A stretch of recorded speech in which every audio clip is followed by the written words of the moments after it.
All right, how's everyone doing? I'm Rich Celenza. Thanks for tuning into the Rich Celenza Show. WTF are you talking about? So what I want to get into today is what I'm calling get rid of the one-night stand mentality. So if you know anything about me, I teach a mastering self-confidence program that helps men help them find the woman of their dreams, even if they've been through a bad breakup or divorce. That's the concept of it. And if you're in a relationship or married, the program does a lot more than that. It just helps with people with fashion, helps them with fitness, it helps them with grooming, and it also just helps them with confidence in general. But one of the things I go over a lot in my program is the one-night stand. Because I think, especially for a lot of men that are single, they are on the hunt or on the prowl for one-night stands, and I get it. If you know anything about me, I've been born and raised in a nightclub business, so most of my life was spent in bars and nightclubs and obviously discos and comedy clubs. And I used to collect money in the vending business up until I was about 40 years old, so I spent most of my life in the, I guess you could say the bar business, restaurant business, whatever it is, and obviously you see tons of one-night stands going on, and I get that one-night stands are going to happen. A lot of people end up being together after a one-night stand. God bless you. And that's not what I'm talking about when I say you want to get rid of the one-night stand mentality. And I'm going to get more in depth in that in a little bit. And but back to people that do have one-night stands, it happens. Especially with randoms. We can't pretend that doesn't happen. That happens with people that are single. That happens with people that are engaged. That actually happens a lot when people are married, even though no one likes to admit it. It does happen. It's just happening. And you're not going to stop that. I'm going to tell you right now. Probably now more than ever, especially with apps being out there. Years ago, I think for the most part, it wasn't as easy necessarily to get a one-night stand as it is now. Because you could just reach so many more people. So that's kind of common sense, right? Where before you'd have to go out, go to a bar, nightclub, restaurant, or anywhere. You could be anywhere. But for the most part, that's where a lot of that was going on. You met someone, maybe you danced with them, or you had a couple drinks before you know it. You're either in their car, your car, fooling around, or you go back to their place, or they go to, theirs, yours, hotel, whatever the case may be. I think most people in the world, at least in the United States or North America, have had one-night stands. They don't want to admit them. They probably have. Not everyone, but a majority of people have had them, especially if you went to college. So, and I'm not saying college that happens to everybody, but I would just say if you really look at it, you've had sex with people randomly that you really didn't know that well, and you threw the dice, right? You got caught up in the moment, and it happens. Society tries to pretend that doesn't happen as often as it does, but it does. It might have happened to your parents, your grandparents. It probably happened to you if you're listening to my podcast, because I kind of think my audience is the type of person that they were involved with that. That's just my personal opinion. That's just who would probably be the people that listen to me. But here's the thing regarding these one-night stands, and I think what happens too is when we're younger, especially men, throughout high school or college, a lot of people, I'm not saying, but a lot of guys don't get action. And they'll take any action they can get. So there's a famous saying, a lot of men, I believe, likes who likes them. If a woman makes a move on them, a lot of times, they're going to go with it.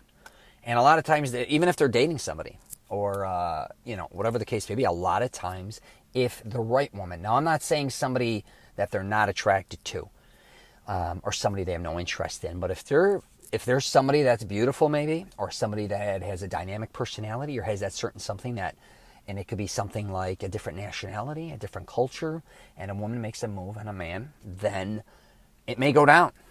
And the thing you have to realize when doing this is how scary it is, and a hindsight type thing. And I've been through this myself. And I've even been set up by two girls going back to a hotel room where they had some guys ready to rob me. Thank God it didn't end up that way. I actually flipped it very quickly, thank God, just the situation I was in, and I also had a friend outside.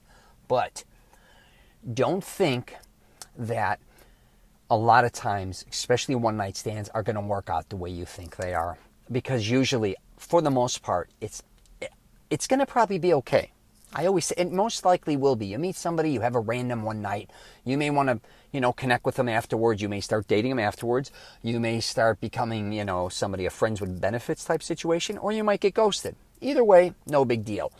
But it's a numbers game, I believe. If you keep continuously doing one night stands, there's a lot of things that can come into play that are very bad.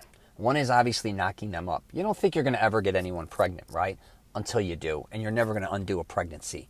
It's for the rest of your life. I got a news flash for you. Not only financially are you screwed, but just basically you're going to be having a kid with somebody you don't know. And that's kind of common sense, but when we do get caught up in the moment, you just get caught up in it. And don't think always a condom is going to protect you, because it doesn't. They break. I mean, that's just the reality. I know that movie like Knocked Up. It's no joke.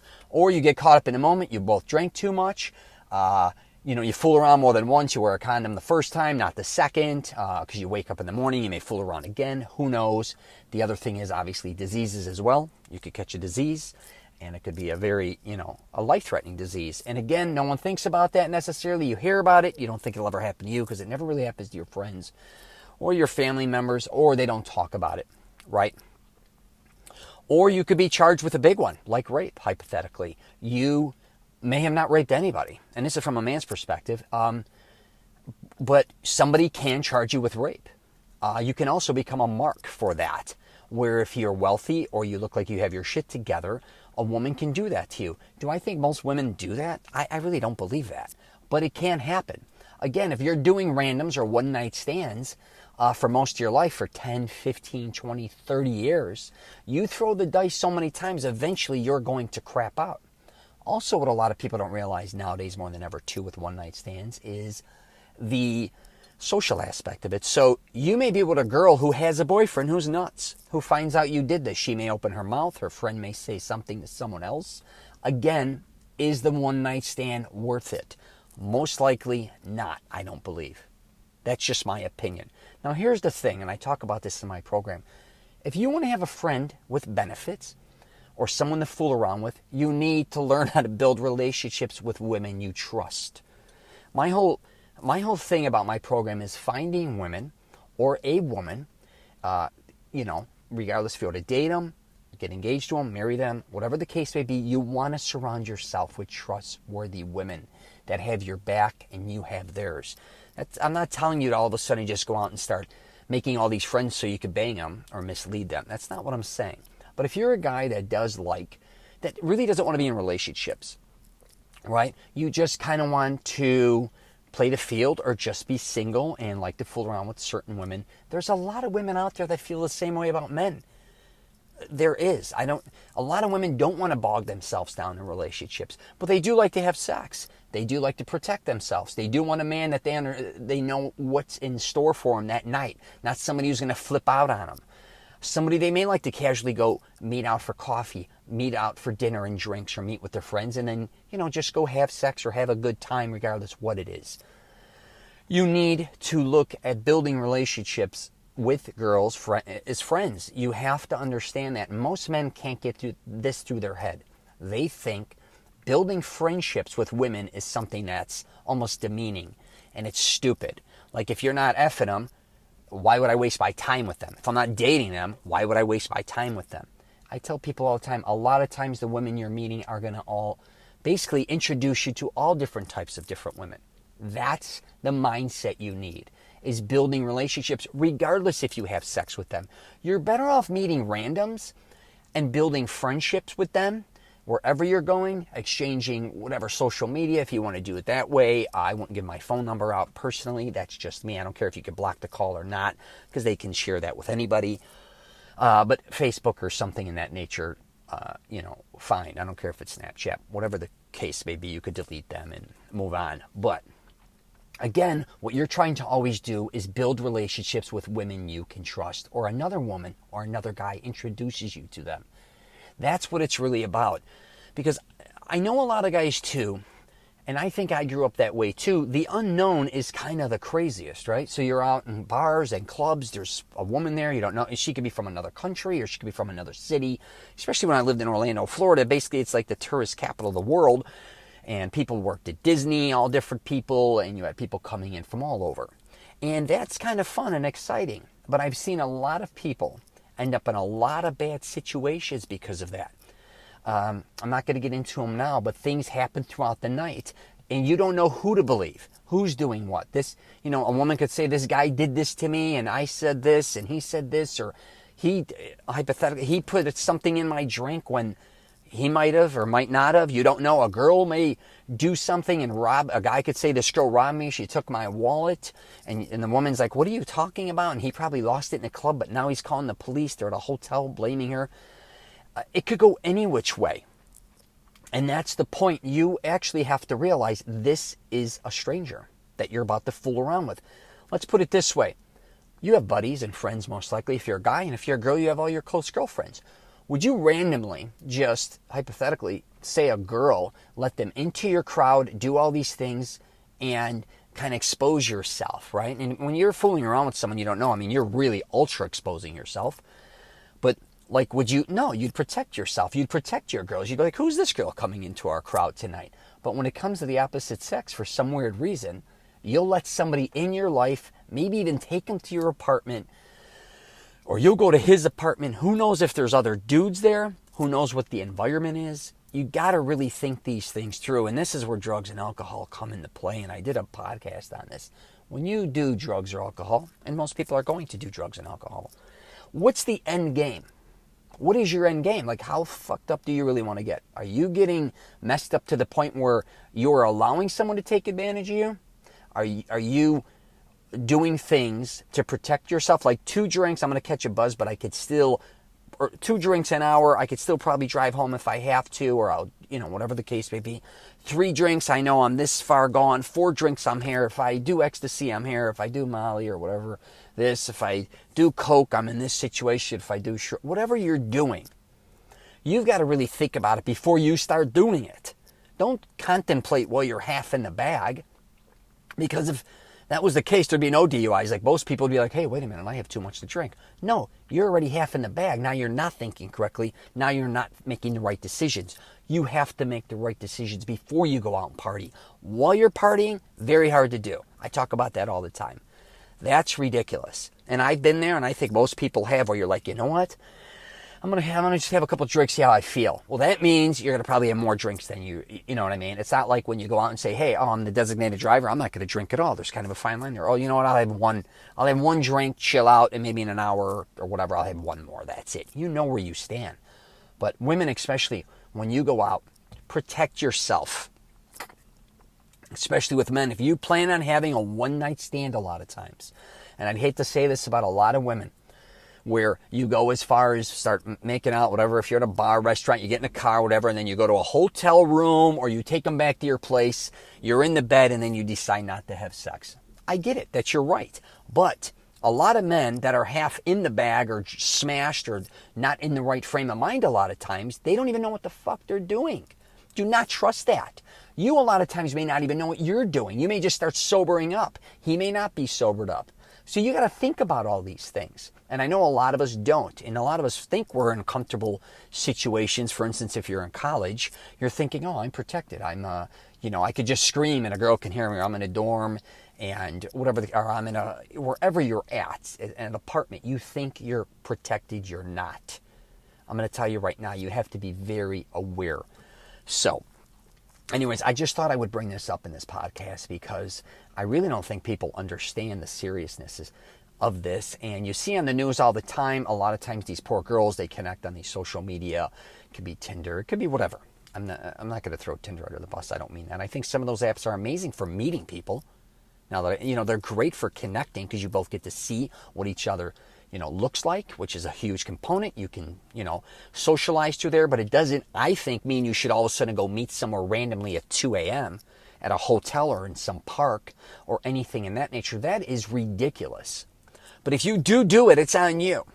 I think what happens to a lot of people is, I don't care if you're younger, middle-aged, older, you put yourself out there to be taken advantage of, and you get taken advantage of, it's on you.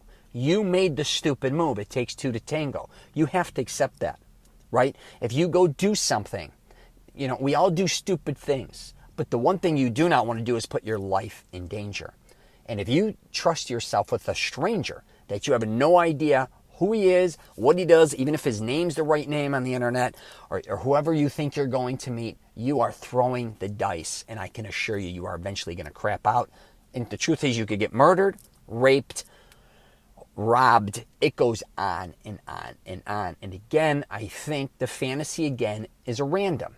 Somebody you don't know. It's exciting. I understand that. It is not worth it, just in my opinion. No life is worth that. You want to, like I said, you want to start fooling around with people that you don't know? Ask your friends.